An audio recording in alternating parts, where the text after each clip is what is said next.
जो डॉक्टर पति हैं आपके, इनका अफेयर पहले लड़कियों के साथ था, अब धीरे धीरे लड़कों के साथ अफेयर होने लगा। जी, इनको पता नहीं क्या इंटरेस्ट है लड़कों में, और पता नहीं क्या इंटरेस्ट है लड़कियों की तरह तैयार होकर के वीडियोस बनाने में। अब मेरे पूछने पे ये मारपीट करेंगे तो कोई भी आदमी क्या करेगा, तब प्रशासन की हेल्प ही लेगा।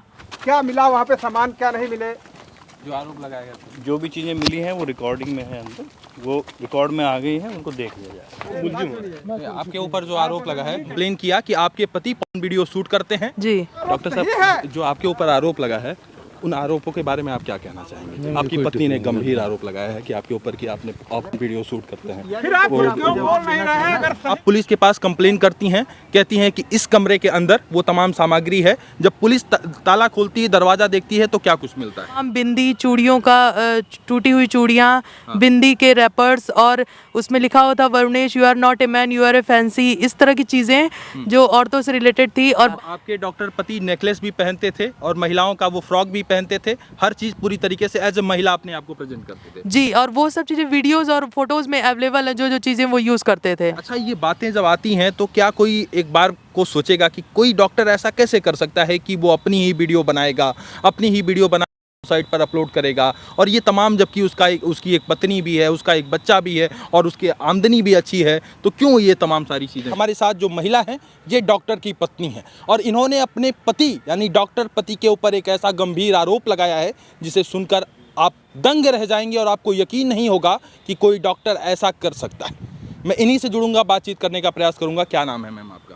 मेरा नाम शिम्पी पांडे है। मैं डॉक्टर वरुणेश दुबे की वाइफ हूँ, जो जिला कारागार में कार्यरत थे और इस समय चिकित्सा प्रभारी CSC गोला के हैं। अच्छा, खलीलाबाद यानी संत कबीर नगर गोरखपुर से सटा जनपद है, वहाँ उनकी तैनाती थी। जी। आप डॉक्टर की पत्नी हैं। जी, सिम्पी नाम है आपका? जी, शिम्पी पांडे नाम है जी, मेरा। सिम्पी पांडे जी, आपने एक गंभीर आरोप अपने पति के ऊपर लगाया है, क्या आरोप है वो? सर, मैंने ये देखा है कि वो कुछ वीडियो बना रहे थे और उन वीडियोस को बना करके वो ट्विटर पे पेड पे प्रमोट कर रहे थे। तो मैंने एक दिन, वो यूट्यूब चला करके सो रहे थे अपने रूम में, मैंने उनका मोबाइल उठाया और उन वीडियोस को देखा, और मैंने देखा कि फेसबुक पे भी उनकी एक आईडी थी जिसमें वो अपने आप को ट्रांसजेंडर बताते हुए औरतों की तरह मेकअप करके तमाम तरह की वीडियो बनाए थे, जिसमें कई सारी अश्लील वीडियो भी थी। तो यानी आपके पति औरतों की तरह सजते संवरते थे और वीडियो बनाते थे? जी। तो फिर मैंने जो है इस रिगार्डिंग वो सारी वीडियो उनके फ़ोन में से अपने फ़ोन में ले ली और उसके बाद मैंने छोड़ दिया। फिर मैं कुछ बोली नहीं। मुझे लगता है 10 दिन तक मैं कुछ बोली नहीं इस मामले में। फिर वो यहाँ से खलीलाबाद चले गए और वहीं जाके अपने सरकारी आवास पे, जिला कारागार के सरकारी आवास पे रह रहे थे। तो आप ये आरोप लगा रही हैं कि जिस आवास की आप बात कर रही हैं, उस आवास पर आपने कंप्लेन किया कि आपके वीडियो शूट करते हैं और किसी के साथ, और ट्रांसजेंडर वाली वीडियो वो सोशल साइट्स पे डालते हैं और वो पूरी तरीके से पेड होता है, यानी पैसा देने के बाद ही उसे देखा जा सकता है। जी। और उसके बाद जब आप आरोप लगाती हैं, आप पुलिस के पास कंप्लेन करती हैं, कहती हैं कि इस कमरे के अंदर वो तमाम सामग्री है, जब पुलिस ताला खोलती है, दरवाजा देखती है, तो क्या कुछ मिलता है? जी, उसमें देखा गया कि सारे कपड़े वगैरह जो इनके थे वो इस तरह से फेंके गए थे जैसे कि रात में कोई आया हो पीछे से। अच्छा। दरवाजा तोड़ के अंदर आ करके कोई सामान ढूंढ करके निकाला गया हो, और तमाम बिंदी, चूड़ियों का टूटी हुई चूड़ियाँ, बिंदी के रैपर्स, और उसमें लिखा हुआ था Varunesh you are not a man you are a fancy, इस तरह की चीज़ें जो औरतों से रिलेटेड थी। और बाथरूम में, जिस कमरे में वो रहते नहीं थे, उनका ये कहना था कि उस कमरे में दवाइयाँ हैं मेरी और कपड़े हैं उनके, और ये क्या कहा जाता, पैसे हैं उनके। उस कमरे के बाथरूम में जिसमें वो रहते नहीं है, उसमें उनके कपड़े उल्टा करके फेंके हुए थे, जैसे कि कोई उस कमरे की तलाशी लेकर के गया हो, चीज़ों को निकाल करके वहाँ से गया हो। वो कमरे की अवस्था देख करके ही साफ पता चल रहा था कि उसमें से सामान निकाला गया है। तो यानी सारे सामान को वहाँ से हटा दिया गया, 2 दिन का जो समय मिला उसके बीच। जी, और जिस दीवार पे अक्सर हम खिड़की या दरवाजों पे पर्दे लगाते हैं, लेकिन उस कमरे में प्रॉपर एक दीवार पे पर्दा लगाया गया था, जैसे कि उस पर्दे के सामने बैठ के फोटो या वीडियो बनाई जा रही हो, और उस पर्दे के सामने खड़े होकर के फोटो भी हमारे पास अवेलेबल है। शादी के कितने साल हो गए आप लोगों के? 7 साल हो गए मेरी शादी को। 7 साल हो गए। जी। और इन 7 सालों में आपको ये कब पता चला कि आपके पति इस तरीके के गतिविधियों में संलिप्त हैं या इस तरीके का वीडियो रिकॉर्ड करते हैं? सर शादी से 1 महीने पहले, 1 महीने बाद से ही सारी चीज़ें, बहुत सारी चीज़ें होती गई, लेकिन मैं छुपाती गई। क्योंकि मैं एक सभ्य परिवार से आती हूँ, तो मुझे ऐसा नहीं होता है कि शादी के 1 महीने बाद ही हम कोई चीज़ पता चले तो लोगों को बताएं, शादी तोड़ दें, ये कर दें। मैंने काफ़ी बर्दाश्त करने की कोशिश की, लेकिन चीज़ें तब आगे बढ़ गई जब ये मुझे लगता है 7-8 महीने पहले नवंबर में इनकी फादर की डेथ हो गई। उसके बाद से इन्होंने मुझसे कहा अब तो मैं एकदम खुला हो गया हूँ, मुझे कोई नहीं रोक सकता है। कर करके ये हमेशा खलीलाबाद रहते थे, घर नहीं आते थे, और कभी भी ऐसे झगड़ा लड़ाई करके वहाँ गायब हो जाए और ब्लॉक कर दे मुझे। और उसके बाद ये वीडियो सब डाल के पब्लिक करने लगे। जब आप कोई चीज़ पब्लिक प्लेटफॉर्म में डालोगे तो तमाम लोग देखेंगे उसको, और देखेंगे भी, शेयर भी करेंगे। और मैंने तो उनके खुद के मोबाइल से ये सब चीज़ें निकाली और वीडियो अपने फ़ोन में बना रखा है। मैंने उनके खुद से मोबाइल से मैंने ये सब चीज़ें निकाली हैं। ऐसा नहीं कि मुझे किसी ने कोई दिया है या भेजा है। और फिर मैंने ये सब चीज़ें देखी। फिर मैं मुझे लगता है 3-4 दिन पहले वो मेरे छोटे बेटे को चोट लग गई थी। उसके बाद इनको घर से पता चला कि हाँ, आपका एक बेटा भी है? जी, मेरा एक 6 साल का बेटा है, और उसके पैर में चोट लग गई थी दरवाजे से। तो इनको घर से इनकी मौसी के जरिए पता चला कि जो है बच्चे को कुछ हुआ है, चोट लगी है, जो भी है। तो ये मैं इनको फ़ोन करने की कोशिश की, लेकिन इन्होंने मेरा फ़ोन नहीं उठाया। और ये फिर पता नहीं थोड़ी देर बाद ये घर में आ गए। उस समय मैं अपने फादर से फ़ोन पे बात कर रही थी, तो ये अचानक पीछे से आए और बच्चे से लगे बात करने। तो बच्चा नॉर्मल था, उसको ऐसी कोई गंभीर चोट नहीं लगी थी, एकदम नॉर्मल था। उसके बाद फिर ये अपना बैठे, मैंने इनसे पूछने की कोशिश की फ़ोन में अपने दिखा के कि ये सब आप क्या कर रहे हैं और क्यों कर रहे हैं। तो ये इनका ये कहना था कि ये सब मैं नहीं हूँ, मैं ये सब नहीं कर रहा हूँ, तुम कहाँ से मेरे बारे में ये सब चीज़ें फैला रही हो। मैंने कहा कि मैंने आपके फ़ोन से ये सब वीडियो निकाली है और ये आपकी ही आईडी है और मैं सब प्रूफ कर दूंगी, लेकिन आप मुझे बता दीजिए क्यों कर रहे हैं ऐसा। ऐसा कहने पे ये मेरा फ़ोन छीनने पे आ गया और मेरा फ़ोन तोड़ना चाहते थे। ये लगे शोर मचाने की, ये फ़ोन मैंने तुम्हें दिया है, मैं ही इसे तोड़ूंगा, ऐसे कर करके मुझे मारना पीटना चालू कर दिए। जब आपके हाथ एविडेंस लगता है कि आपके पति इस तरीके का वीडियो बनाते हैं, उसके बाद आप उन्हीं वीडियो को अपने फ़ोन के जरिए उन्हें दिखाने का प्रयास करती हैं, उसके बाद वही फ़ोन वो तोड़ने का प्रयास करने लगते हैं। जी, वो फ़ोन, जब मैं फ़ोन उनको नहीं देती हूँ तो वो छीना झपटी करके मेरे कपड़े फाड़ के फ़ोन लेने की कोशिश करते हैं। उस दौरान घर का ड्राइवर मुझे बचाने आता है, और घर का ड्राइवर बचाने आता है तो उसे डांट के भगा देते हैं। फिर घर में पूजा करने वाले पंडित आते हैं, उनकी वाइफ आती है बचाने, उनको भी भगा देते हैं वो। उसके बाद उनकी मौसी आती हैं, जो कि मेरा बाल पकड़ के खींचते हुए बाहर ले जाती है मुझे। और उसके बाद ये मेरा कपड़ा फाड़ रहे थे क्योंकि मैंने अपने जेब में फ़ोन रख लिया था। उसके बाद मैं चिल्लाती रही, क्योंकि जब ये घर में घुसे थे तो मैं अपने पापा से बात कर रही थी, तो मैं फ़ोन काटने का मुझे मौका नहीं मिला। जब ये फ़ोन छीनने लगे, मैंने जेब में डाल लिया था फ़ोन, तो जब मेरे चिल्लाने की आवाज़ मेरे पिताजी ने सुनी तो उनको लगा कुछ हो गया है। उसके बाद वो अचानक मेरे भाई और पिताजी घर में आए देखने के लिए क्या हुआ है। जैसे ही वो लोग घर के अंदर घुसे, गेट से अंदर घुसते ही जैसे सीढ़ियों पे चढ़े, सीढ़ियों पे चढ़ते ही इन्होंने मुझे छोड़ के पहले मेरे पिताजी को धक्का दिया, फिर मेरे भाई को धक्का दिया, और इतनी गंभीर रूप में मेरे पिताजी का प्रयास किया इन्होंने।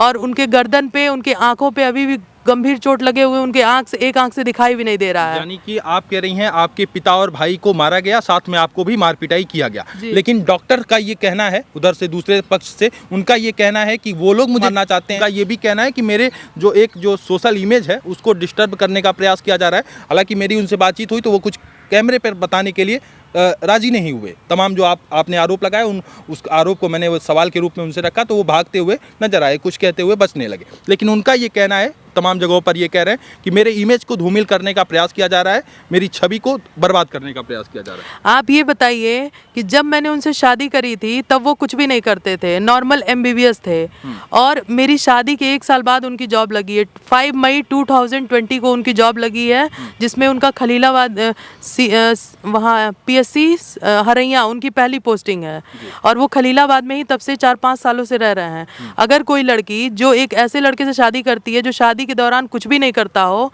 और उसके शादी चलने के दौरान ही उसे जॉब मिली हो, पद प्रतिष्ठा मिली हो, वो किस हिसाब से उस आदमी की पद प्रतिष्ठा को धूमिल करेगी?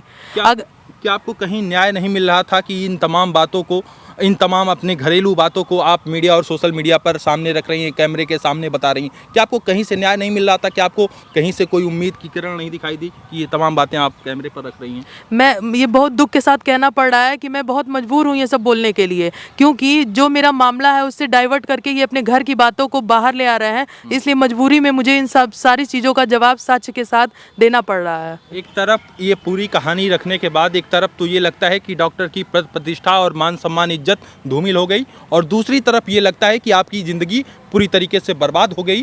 जिस तरीके से आप बता रही हैं, कहीं ना कहीं आपका एक बच्चा है और ये तमाम बातें अब जग जाहिर हो गई हैं। कहीं ना कहीं बच्चे पर भी इम्पैक्ट जाएगा कि उसके पिता जो है इन तमाम चीज़ों में संलिप्त हैं।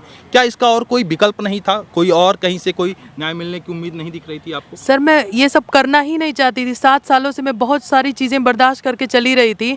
मैंने उनसे सिर्फ नॉर्मल एक जवाब मांगने की कोशिश की, जिसकी वजह से वो एकदम हाथापाई पे उतारू हो गए और मुझे तो मारा ही मारा उन्होंने। मेरे पिता लेने की कोशिश की उन्होंने, जैसा कि वो वीडियो खुद जारी किए हैं। इसके पहले भी मार पिटाई होती थी? कोई अनबन किसी प्रकार को लेकर लड़ाई झगड़ा आप पति पत्नी में होता था? इसके पहले आज तक मेरे पेरेंट्स से किसी तरह की मारपीट नहीं हुई है, ना ही कोई मौके पे आया है। इसके पहले ये हम ही से मारपीट किए हैं। एक बार तमाम मेरा खून निकल गया था और इनकी मौसी अक्सर मुझे मारा करती थी। जो कई बार हम कंप्लेन भी किए थे तो ये बार बार हमसे सुलह कर लेते थे और ऐसे कर करके मैंने भी कहा ठीक है भाई चलो शादी चल रही है तो उसमें कोई हम भी थोड़ा बर्दाश्त कर लेते हैं, कर करके हम चलाते रहे। लेकिन ये वाला जो मैटर था, ये पूछने पे मुझे बहुत गंभीर स्थिति पे मारे और साथ ही साथ जो लोग मुझे बचाने आए, मेरे पापा और मेरे भाई, उनको से मारने की कोशिश की है। जैसा कि ये खुद वीडियो जारी किए हैं, उसमें आपने देखा होगा कि घर के गेट के अंदर घुसते ही सीढ़ियों पे जैसे मेरे पिताजी और मेरे भाई चढ़े, इन्होंने सबसे पहले मेरे पिताजी और भाई को धक्का मार के सीढ़ियों से नीचे गिरा दिया।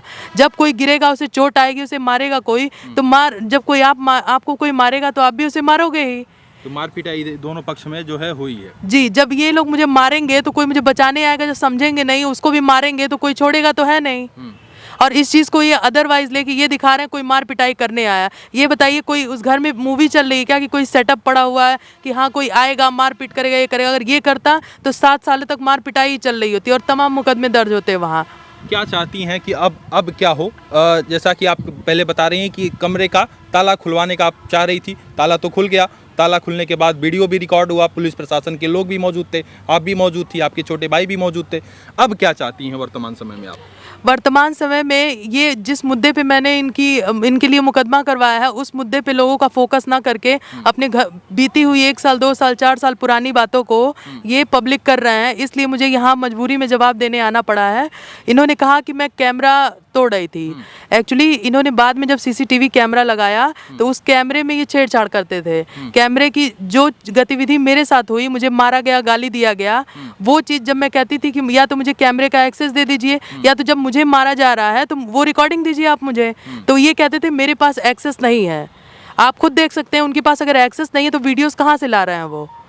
और जब कहते थे मेरे पास एक्सेस नहीं है, और जो वीडियो में जो हमको मारता था, जैसे इनकी मौसी मारी मुझे या गाली दी या ये मारे गाली दिए, उस चीज़ को छोड़ देते थे और इसके बदले में जो मैंने जवाब दिया होगा सिर्फ वो उसी चीज़ को चला रहे हैं कि मैंने। कितने दिनों से आप ये मार पिटाई और ये गाली तमाम चीज़ें गाली गलौज झेल रही थी? लगभग 4 सालों से। क्योंकि शुरुआत के 2 साल तो मैं यहाँ रहती नहीं थी, ये अकेले मेरे साथ रहते थे लखीमपुर खीरी में, क्योंकि ये एसएसबी में थे उस समय।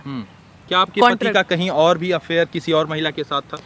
मेरी शादी के 1 महीने बाद ही एक लड़की दिल्ली से आई थी और तमाम चीज़ें हुई। उसने केस वगैरह भी करने का प्रयास किया, कंप्लेन भी की थी इनके खिलाफ और बहुत सारी चीज़ें हुई। और इन सब चीज़ों को बर्दाश्त करते हुए हमेशा इनका मतलब किसी न किसी से चैटिंग वगैरह ये सब चलती रहती थी।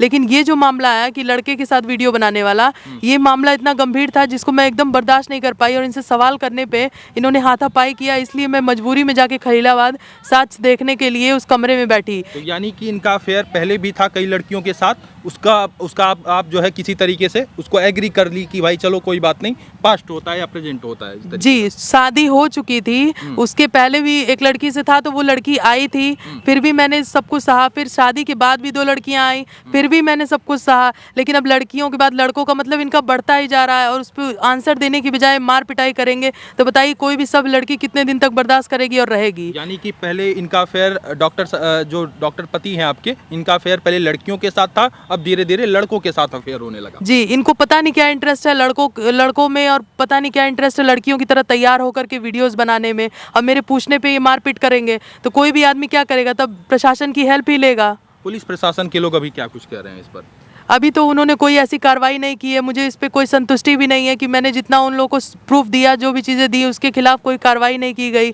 और अभी बस वो गेट खुलवाए, सिर्फ गेट खोलने के लिए मुझे 2 दिन तक भूखे प्यासे वहाँ बैठ करके प्रोसीजर करना पड़ा था, तब जाके वो लोग गेट खोले हैं। क्या ये बातें जब आती हैं तो क्या कोई एक बार को सोचेगा कि कोई डॉक्टर ऐसा कैसे कर सकता है कि वो अपनी ही वीडियो बनाएगा, अपनी ही वीडियो बना साइट पर अपलोड करेगा, और ये तमाम जबकि उसकी एक पत्नी भी है, उसका एक बच्चा भी है और उसकी आमदनी भी अच्छी है, तो क्यों ये तमाम सारी चीज़ें करेगा? यही सवाल तो मैं उनसे कर रही थी, लेकिन इस सवाल का जवाब देने की बजाय वो मारपीट पे उतारू हो गए।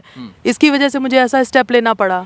मार पिटाई वो करने लगे जी। उसके बाद जो है, और उनका जो ये कुछ कहना है कि ये लोग हमारा प्रॉपर्टी हड़पना चाहते हैं और तमाम सारी चीज़ें, इस पर क्या कुछ कहेंगे आप? आप ये बताइए, जब मेरी शादी के 1 महीने बाद ही एक लड़की आ जाती है और ये क्लेम करती है कि इन्होंने मेरा बच्चा गिरवाया और मेरे साथ शादी का वादा करके ये इधर आ गए, और शादी के 1 महीने बाद ही? जी, शादी के 1 महीने बाद ही। अगर मुझे प्रॉपर्टी लेनी होती या मेरे घर वालों को प्रॉपर्टी लेनी होती, हम लोग प्रॉपर्टी लेने के लिए शादी किए होते, तो मेरे पास उस समय ज़्यादा अच्छा मौका था, क्योंकि उस समय मेरे पास बच्चा भी नहीं था। शादी के 1 महीने हुए थे, वैसे भी मैं खाली हाथ नहीं लौटती। अगर मैं उसी पे उतारू होती तो उसी समय मैं डाइवोर्स का केस फाइल कर देती और निकल जाती।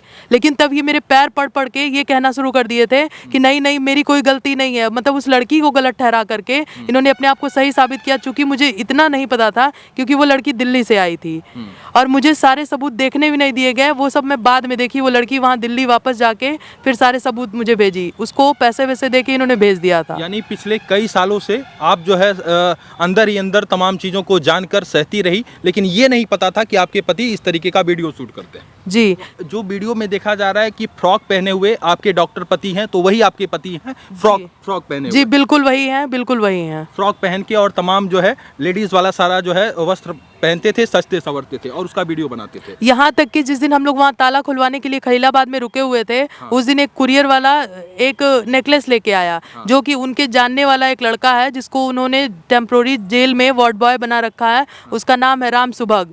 हमारे आने से पहले उन्होंने उसको फ़ोन कर दिया था। वो जेल वाले क्वार्टर के राउंड लगा रहा था आसपास, और जब एक कुरियर वाला आया तो उसने उससे एक नेकलेस रिसीव किया और कुछ देर तक वहाँ रुका। हम लोग के पहुँचने के बाद वो गेट पे ताला बंद करके वो लड़का चला गया। तो आपके डॉक्टर पति नेकलेस भी पहनते थे और महिलाओं का वो फ्रॉक भी पहनते थे, हर चीज़ पूरी तरीके से एज ए महिला अपने आप को प्रेजेंट करते थे। जी, और वो सब चीज़ें वीडियोस और फोटोज में अवेलेबल है, जो जो चीज़ें वो यूज़ करते थे। किस थाने का ये पूरा मामला है?